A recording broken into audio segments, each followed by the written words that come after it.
European ইউনিয়নের ambassador call on করেছে। উনি স্বাভাবিকভাবেই বাংলাদেশের বর্তমান রাজনৈতিক প্রেক্ষাপট, আমাদের আগামী দিনের চিন্তা, এগুলো নিয়ে আলোচনা করেছেন।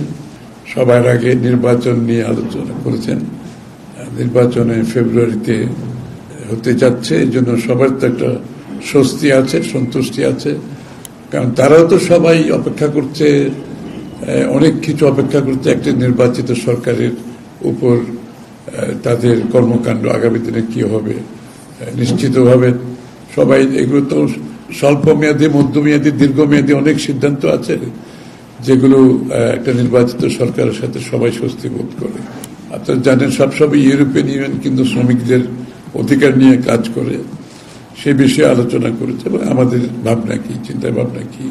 আগামী দিনের পার্লামেন্টকে তারা সহযোগিতা করতে চাচ্ছে, তো ইউর পক্ষ থেকে তারা সহযোগিতা করতে চাচ্ছে এবং যেটা আমাদেরও ইচ্ছা, বাংলাদেশের বিচার বিভাগকে স্বচ্ছতার সাথে পরিচালনা করার বিষয়টি উঠে আসছে এবং বিচার বিভাগে যে সেক্রেটারিয়েট করার যে কথাগুলো আলাপে আসছে, যেটা তো বিএনপির, আমরা নিজেরাই প্রপোজাল দিয়েছি, বিচার বিভাগের নিজস্ব সচিবালয় থাকার প্রয়োজনীয়তা আছে।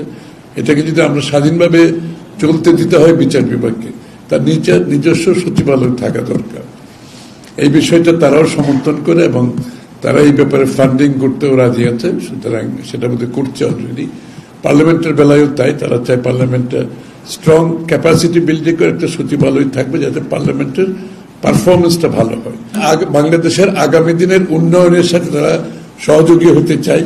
আমাদের এই অনুদান, ঋণ, এর বাইরেও তারা অন্যভাবে অর্থায়নের চিন্তা করছে, যে নতুন নতুন অর্থায়নের অনেক পোর্টফোলিও, অনেক চিন্তা আছে।